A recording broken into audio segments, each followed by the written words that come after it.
आज हम लोग सीखेंगे कि हम अपने फ्रिज के चोकिंग से कैसे बचें। मतलब फ्रिज में जो गैस बार बार चोक हो जाया करती है तो उस चोकिंग से कैसे बचें, ये आज हम लोग सीखेंगे। तो देखिए, हमने पार्ट 2 में ये जाना था कि हम अपने फ्रिज के चोकिंग से कैसे बचें, लेकिन किसी वजह से अगर उसके बाद वो सारी चीज़ें करने के बाद भी अगर किसी वजह से फिर चोक हो जाता है तब क्या करें। मतलब जो भी चीज़ें हमने पार्ट 2 में बताया था उन सारे चीज़ों को आप फॉलो किए, लेकिन उसके बाद भी अगर मान लीजिए चोक हो गई फ्रिज आपकी, तब क्या करेंगे। तो यहाँ पे अब ये 100% क्लियर हो जाएगा दोस्तों, ये 100% क्लियर हो जाएगा। चोकिंग का जो प्रॉब्लम है ये क्लियर हो जाएगा इस वीडियो को देखने के बाद। तो जब वहाँ पे अगर उतनी चीज़ें किए, मतलब पार्ट 2 में मैंने जो चीज़ें बताया आपको उन सारी चीज़ों को आपने किया, लेकिन अगर किसी वजह से, पहली बात तो चोक जल्दी होगी नहीं उससे, लेकिन अगर किसी वजह से चोक हो भी गई तो अब 100% तरीका आपको मैं बताने जा रहा हूँ एकदम क्लियर फाइनली कि अब क्या कर देंगे कि फिर वो चोक नहीं होगी, खत्म बवाल हो जाएगा। तो चलिए मैं आपको बता देता हूँ यहाँ पे। तो आप क्या करेंगे कि इसके अंदर से जो फ्रिज के अंदर गैस आपने चार्ज किया था उन सारे गैस को बाहर निकाल देना है, और उसके बाद ये चेक करना है कि यहाँ पे जो आपने ब्रेजिंग मारी है ये कहीं उसके अंदर राड तो नहीं ना चला गया। देखिए, जब आप फिल्टर को बिल्डिंग करते हैं या फिर कैटलरी को ब्रेजिंग करेंगे तो वहाँ पे अगर आपने उसके होल को अच्छी तरीके से नहीं दबाया ना, तो क्या होगा कि जब आप बिल्डिंग यहाँ पे मारेंगे तो यहाँ से क्या होगा कि इसके अंदर फिल्टर के अंदर जा करके ब्रेजिंग जाम कर देती है। कभी कभार कैटलरी के अंदर चले जाते हैं, जाम कर देती है जब बिल्डिंग आप मारते हैं तब। तो अगर इन पाइपों के अंदर ब्रेजिंग राड चला जाएगा तो इनके पाइपों के होल को बंद कर देगा, तो भी तो गैस नहीं ना घूम पाएगी। तो इसलिए अब आपको ये क्लियर भी करना होगा कि यहाँ पे थोड़ा सा देख लें कि ये कहीं कोई ब्रेजिंग तो अंदर नहीं चली गई है। मतलब ब्रेजिंग करते समय इसमें कोई राड जो है, राड पिघल के उसके होल को बंद नहीं कर दिया है पाइप के। तो इसको चेक करने के लिए आप क्या करेंगे आप कि यहाँ से जो आपका सक्शन लाइन है ना, इसको काटेंगे या फिर इसको वेल्डिंग गन से इसको खोल लेंगे। और खोलने के बाद आपको करना क्या है कि इस कंप्रेसर को स्टार्ट कर देना है। इस कंप्रेसर क्या करना है, ऑन कर देना है। और जब ये कंप्रेसर स्टार्ट हो जाए तो आपको अब यहाँ पे अपना अंगूठा लगा के ये चेक करना है कि यहाँ पे प्रेशर आ रहा है कि नहीं। मैं आपको बता दूं कि अगर कोई भी पाइप फिल्टर के यहाँ या फिर कहीं भी जाम हो गई होगी तो वहाँ पे क्या होगा कि ये रिटर्न नहीं आएगी एयर। मतलब ये जो आपका कंप्रेसर स्टार्ट होगा तो यहाँ सक्शन लाइन से खींचेगा, तो सक्शन लाइन से खींचेगा तो यहाँ से होते हुए इस तरीके से घूमते हुए यहाँ से आउट होके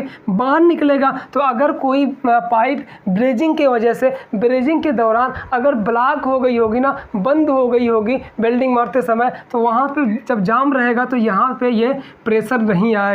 तो आपको क्या करना है, जब इसको स्टार्ट करेंगे तो ये क्या करेगा, पहले देखिए यहाँ पे ध्यान से, यहाँ से ये सक्शन लाइन से हवा को खींचेगा और डिस्चार्ज लाइन से हवा को फेंकेगा कंडेंसर में, और कंडेंसर से फिर ये फिल्टर में फेंकेगा, फिल्टर से फिर कैलपरी में आएगी, फिर यही हवा आएगा एवापोरेटर में, और एवापोरेटर से होते हुए एवापोरेटर के आउटपुट से ये बाहर निकलेगा। तो जब यहाँ से बाहर निकलता है, अगर हवा बाहर निकलती है तो इसका मतलब दोस्तों कि जो आपने ब्रेजिंग मारा है वो सही मारा है, उसमें ब्रेजिंग अंदर नहीं गई है, पाइप उसकी ब्लॉक नहीं है। और हाँ, अगर यहाँ पे एयर नहीं आती है, हवा बाहर नहीं आती है, तो इसका मतलब ये 100% क्लियर हो जाएगा कि जो आपने यहाँ पे ब्रेजिंग मारा है ना, जो आपने यहाँ पे ब्रेजिंग मारी है वो ब्रेजिंग, क्योंकि पहले तो सब पाइप साफ ही थी ना, तो क्या हो गया कि जब आप ब्रेजिंग यहाँ पे मारे आप तो ब्रेजिंग का जो राड है वो पिघल कर इसके होल को बंद कर दिया, या फिर यहाँ पे जब आप ब्रेजिंग मारे थे फिल्टर के पास, कैटलरी के पास, तो यहाँ पे हो सकता है राड इसके होल को बंद कर दिया हो।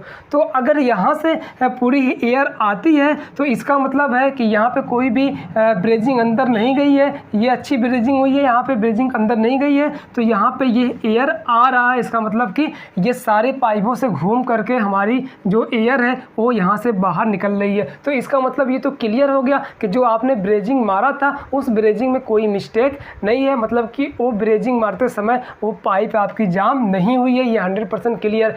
तो क्यों चोक हो गई, अब क्या करें, आप परेशान होने की ज़रूरत नहीं है। अब यहाँ पे ये जो चोकिंग की प्रॉब्लम है ना, ये एकदम 100% ख़त्म होने वाली है। अब इसके बाद कोई चीज़ नहीं है, अब कुछ नहीं करना है, अब चोकिंग प्रॉब्लम ख़त्म होने वाली है। और लास्ट चीज़ क्या है, अगर यहाँ पे एयर आती है इसको चलाने के बाद रिटर्न, तो इसका मतलब सारी पाइपें सही है। अब जो चोकिंग हो रही है वो हो रही है कंप्रेसर के आयल की वजह से। दोस्तों, कंप्रेसर के आयल जब ज़्यादा डस्टी हो जाता है ना, जब ज़्यादा गंदा हो जाता है, जब उसमें मॉइस्चर आ जाते हैं ना, तो क्या होता है कि वो बार बार मॉइस्चर उठते हैं, यहाँ से उठ करके कैटलरी के एंड पे जा करके वो बिल्कुल जाम कर देते हैं गैस को, मतलब बर्फ़ बन करके गैस को जाम कर देते हैं। तो इसलिए अब आपको करना क्या है कि इस कंप्रेसर के तेल को बदल देना है। कंप्रेसर के अंदर जो ऑयल है ना, इस ऑयल को, इस डस्टी ऑयल को बदल देना है, मतलब चेंज कर देना है। इस कंप्रेसर के ऑयल को निकाल करके दूसरा उसमें ऑयल डालना है। उसके बाद इस कंप्रेसर को फ्रिज पे लगाना है। लगाने के बाद फिर आपको क्या करना है, यही पाइप दोबारा से जो आप खोल लेते हैं डिस्चार्ज लाइन और सक्शन लाइन,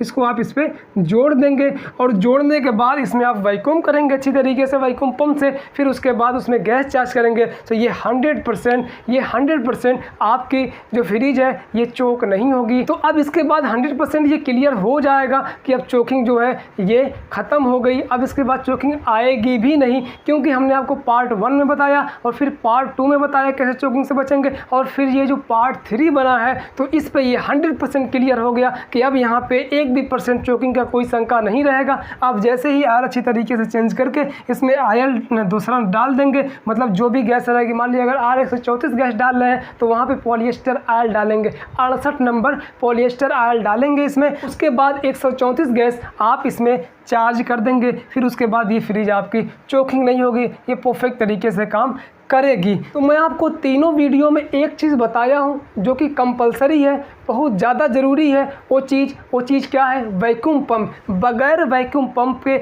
आप चोकिंग की प्रॉब्लम से नहीं बच सकते हैं। अगर आप कंप्रेसर से वैक्यूम करते हैं या फिर कोई सेल्फ वैक्यूम मार के गैस चार्ज करते हैं तो आप चोकिंग में फंसने ही वाले हैं। चोकिंग से उस वक्त तक नहीं निकल पाएंगे जब तक आप वैक्यूम पंप का यूज़ नहीं करेंगे, तब तक आप चोकिंग की प्रॉब्लम से कभी भी निकल नहीं सकते हैं। इसलिए आप अगर काम कर रहे हैं तो आपको अच्छा होगा कि आप वैक्यूम पंप खरीदें और वैक्यूम पंप का यूज करें, जिससे कि आपका बहुत सारा बेनिफिट होगा। क्योंकि अगर आप देखिए तो लोग क्यों नहीं लेते हैं वैक्यूम पंप, इसीलिए नहीं लेते हैं कि थोड़ा सा महंगा आता है, 4000, 4500, 3500 के आसपास में ये जो वैक्यूम पंप आपका आता है, तो इसलिए नहीं लेते। लेकिन इससे कई गुना ज़्यादा उनकी गैस नुकसान हो जाती है, उनकी टाइम वेस्ट हो जाती है, उनके कस्टमर टूट जाते हैं। तो आप अगर मैकेनिक हैं, आप अगर टेक्नीशियन हैं, तो आपको वैक्यूम पंप लेना ही लेना है अगर आपको काम करना है सही तरीके से। तो वैक्यूम पंप ज़रूरी है। वैक्यूम पंप के बगैर आप अच्छी तरीके से इसमें वैक्यूम नहीं कर पाते हैं, जिसकी वजह से इसके अंदर जो नमी है ये नमी रह जाती है और वही नमी फिर गैस से मिल करके बर्फ़ बन जाती है और जाके कैटलरी के एंड पर जाम हो जाती है और फिर जो गैस हमारी है चोक हो जाती है, फिर ठंडा करना बंद कर देता है। तो आपको वैक्यूम पंप का यूज करना ही करना है। तो यहाँ पे ये क्लियर हो गया। मैंने पार्ट 1 में भी ये बता दिया चोकिंग के पूरे डिटेल में चोकिंग को, कि चोकिंग क्या चीज़ होती है, कैसे उससे बचा जाए। फिर उसके बाद जो पार्ट 2 था उसमें भी मैंने एकदम क्लियरली ये चीज़ बताया कि किस तरीके से आप कम टाइम में और किस तरीके से चोकिंग से बच सकते हैं। फिर उसके बाद ये जो पार्ट 3 है इसमें मैंने 100% ये क्लियर कर दिया है कि अब इसके बाद चोकिंग होने का कोई शंका ही नहीं है, कोई नामो निशान ही नहीं है कि अब चोकिंग होगा। तो इस तरीके से आप ये कर सकते हैं। देखिए मैं आपको बता दूं ये सारी चीज़ें मैं वैसे ही नहीं बता रहा हूं, मैं खुद प्रैक्टिकली किया हूं। मैं आपको बता दूं जब पहले हम लोग गैस चार्ज करते थे ना तो उसमें चोकिंग की प्रॉब्लम बहुत ज़्यादा आया करती थी और हम लोग परेशान थे। कई बार कस्टमर के घर दौड़ दौड़ जाना पड़ता था। लेकिन जब हमें ये चीज़ मिला, वैक्यूम पंप का यूज हम लोग करने लगे, तो फिर क्या हुआ कि यही रिजल्ट आया कि हम जो 2 घंटे में फ्लेक्सिंग मार करके केमिकल डाल करके एंटी चोक एंटी मोह सब डाल करके भी वो हमारी फ्रीज जो होती थी वो चोक हो जाया करती थी और 2 घंटा 3 घंटा 2.5 घंटा ये लगा करता था हमारा गैस चार्ज करने में। लेकिन अब क्या होता है, जब से हम वैक्यूम पंप खरीद लिए हैं उस तब से ये होता है दोस्तों कि ये आधे घंटे में या ज़्यादा से ज़्यादा 1 घंटे में गैस चार्जिंग क्लियर हो जाती है, गैस चार्जिंग हम लोग कर देते हैं। तो दोस्तों मैं आपको बता दूं कि आपको वैक्यूम पंप लेना ही लेना है किसी भी हाल में। अगर आप अच्छा काम करना चाहते हैं तब आपको सेल्फ वैक्यूम या फिर कंप्रेसर से वैक्यूम करके आपको गैस नहीं चार्ज करना है, इससे आप सही तरीके से काम नहीं कर सकते हैं। तो इसी तरीके से आप चोकिंग की सारी प्रॉब्लम से बच सकते हैं। आपको मैंने क्लियर बता दिया किन किन चीज़ों से चोकिंग होती है और ये मैंने आपको 3 पार्ट में बताया है। तो अगर आपने पीछे वाले जो 2 पार्ट हैं, मतलब पार्ट 1 पार्ट 2 चोकिंग से बचने के लिए, तो उसको अगर आपने नहीं देखा है तो मैं उसका लिंक डिस्क्रिप्शन में दे दूंगा, वहाँ पे जाके आप देख सकते हैं और आप भी अपने फ्रिज की चोकिंग से बच सकते हैं 100% तरीके से। तो बस दोस्तों आज के लिए इतना ही।